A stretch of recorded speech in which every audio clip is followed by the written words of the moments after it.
Bonjour à toi et bienvenue sur cette chaîne. Aujourd'hui, je devais parler des signes pour bébé, du langage de signes pour bébé. Donc moi, c'est Stéphanie Colo. Je suis maman de 2 enfants en instruction en famille et après 14 ans en tant qu'éducatrice spécialisée, j'ai écrit mon livre, mon témoignage d'une maman sur le chemin d'une maman.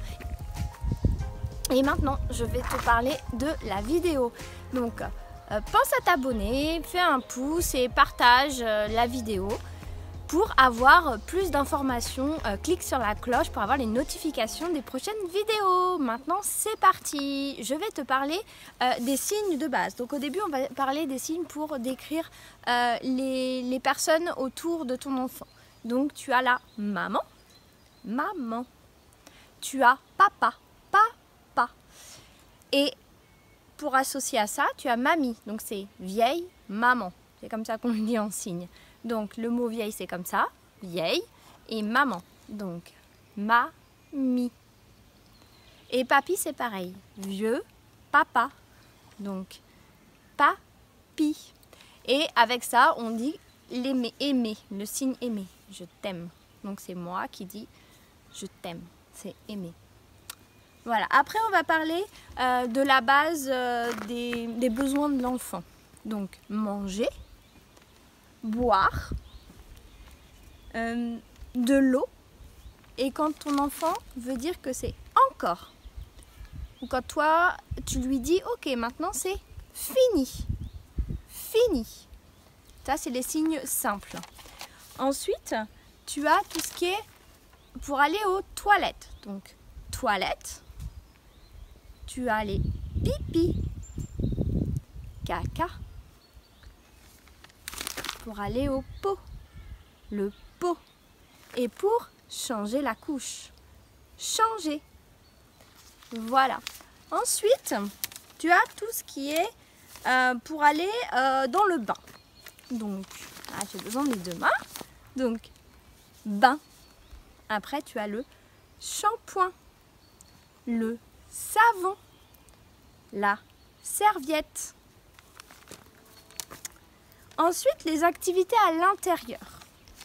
Donc, c'est jouer, la poupée, donc comme ça, la poupée, le livre, la musique, musique, et le ballon. Voilà. Ensuite, tu as les activités extérieures. Partir. Se promener.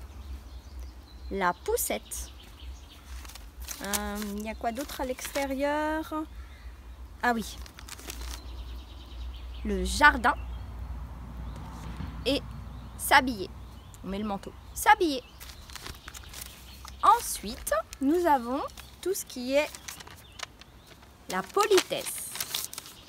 Bonjour sur le côté. Alors, il y en a qui le font bonjour comme ça, le chapeau. Bonjour. Après, tu as le pardon. Comme ça, la main ouverte.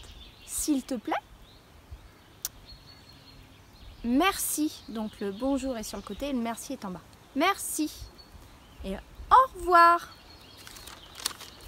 Voilà. Et ensuite, enfin, les émotions. Je suis contente. Content. Oh, j'ai peur. Alors, tu mets la mimique en même temps. Peur. J'ai en colère. Ça monte à l'intérieur. Colère. Triste. Je dégage mon visage. Là, la mine. Triste. C'est comme si tu fais les larmes. Triste.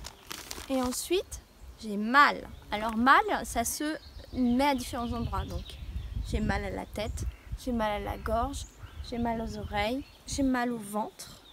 Voilà, comme ça, ton enfant peut dire aux différents endroits. Mais déjà, s'il arrive à dire mal, c'est déjà bien. Voilà, alors ça, c'était la base des signes que je t'ai présentés. Je voudrais te rajouter quelques petites choses. Donc, première chose, ces signes-là, j'ai utilisé les signes de base comme changer la couche, encore, fini, avec Éloane dès le début. Et pour que le but de ces signes, c'est que ton enfant te comprenne le plus tôt possible et que lui puisse surtout s'exprimer d'une autre manière que qu'en criant. Donc pour Eloane, on a commencé à peu près vers les 6 mois, 7 mois et lui ça a marché et à partir de 11 mois il commençait à faire ses premiers signes. Et pour Antonin, je lui ai présenté dès le début en fait. Antonin c'est le deuxième et dès le début je lui ai présenté. Il était moins attrait aux signes, mais il a quand même commencé à signer vers 4-5 mois. On voyait ses premiers signes, même si c'était des petits, mais voilà, et on voyait ses premiers gestes. Notamment, ce qui marchait bien, c'était la couche, pour dire comment changer la couche, et puis le encore. Voilà. Donc le encore, c'est comme ça, je crois que je vous l'ai fait comme ça, parce que c'est le signe du Makaton, c'est encore, comme ça. Et donc voilà, vraiment être à l'écoute, à ton écoute à toi, si ça te correspond. Et si tu trouves que ça correspond à ton enfant, faut t'attendre que ça va mettre un peu de temps et que s'il en a besoin, il s'en servira. Que ça correspond, c'est vraiment aléatoire selon les enfants. Il y en a qui le prennent tout de suite, il y en a qui le prennent pas, il y en a qui le prennent pas au début, qui le prennent à la fin, il y en a qui le prennent jamais. Et puis des fois, il y a le grand qui signe pas, mais il est quand même appris les signes. Mais il y a le petit qui arrive et il signe pendant le petit alors que lui, il n'a jamais signé pendant que lui, il apprenait à grandir.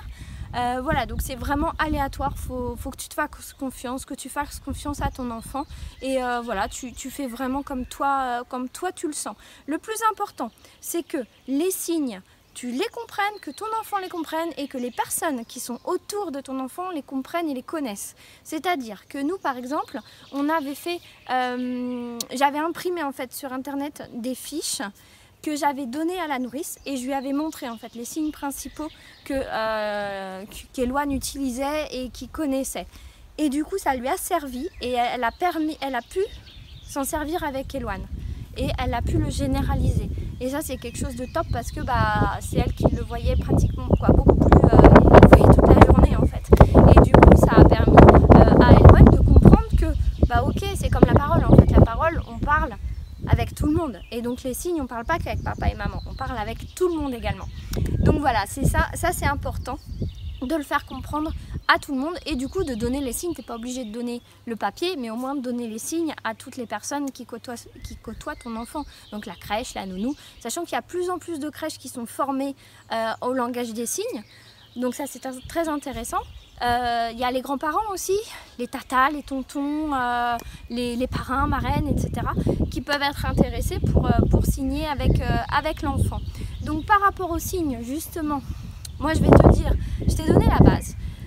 Après, il va falloir que tu t'adaptes aussi à ton enfant et moi je trouve que c'est bien d'avoir une base de signes, etc. mais il faut s'adapter. C'est-à-dire que moi, comme tu vois, je parle beaucoup avec mes mains.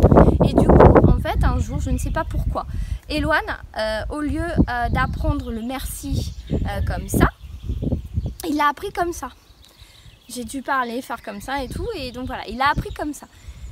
Au moment où je me suis rendu compte que ça voulait dire merci pour lui, c'était trop tard. Je ne pouvais pas remettre mon signe merci. Il l'avait intégré comme ça.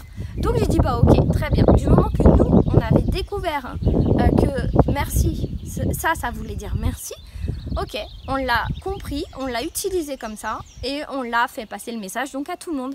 Voilà, la nourrice, on lui a dit ça veut dire merci, etc. Et à toutes les autres personnes qui s'occupaient de lui. Donc le plus important, c'est vraiment d'être à l'écoute de ton enfant. Et pour continuer sur l'histoire du merci, quand Antonin est né, j'ai dit souhaite, on va recommencer et puis on va donner les bonnes bases. Donc j'ai commencé à lui apprendre comme ça. Sauf que Eloane, qui avait 3 ans à peu près à l'époque, il a voulu apprendre à son frère, ce qui est normal. Donc il lui a appris quoi? Merci comme ça. Donc dans la famille, on dit merci, comme ça on signe. Voilà. Et le encore, ça marche aussi, même des fois quand ils sont, maintenant qu'ils sont grands, ils parlent bien, etc. Mais quand ils ont la bouche pleine, qu'ils sont fatigués, qu'ils ont envie de me dire quelque chose, voilà, encore. Donc voilà, ça c'est des choses qui fonctionnent. Et dernière chose que je voulais te dire, c'est vraiment de t'adapter aussi. Par exemple, le signe encore, donc il est comme ça. Et moi quand j'ai appris la langue des signes à mes enfants, à mon enfant, je l'ai appris aussi à mon mari en même temps. Donc je l'ai appris en lien Makaton. Donc j'ai fait du Makaton en lien, j'avais une formation Makaton qui était en lien avec mon travail d'éducatrice spécialisée. Et en regardant la langue des signes de bébé, j'ai vu que c'était à peu près les signes similaires. Donc j'ai regardé et je les ai adaptés. justement c'est ce que je te disais tout à l'heure, Makaton c'est comme ça le encore. Et donc là le signe c'est encore. Et du coup, Raphaël quand il l'a appris à Eloane, il l'a mis comme ça. Donc les enfants l'ont appris comme ça, encore.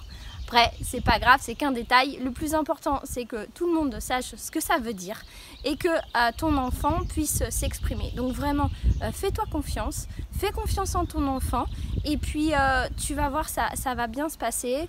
Et voilà, j'ai juste envie de te dire, vas-y, teste et fais. Et dis-moi en commentaire ce que tu en as pensé. Ça m'intéresse de savoir ce que tu as pensé de cette vidéo.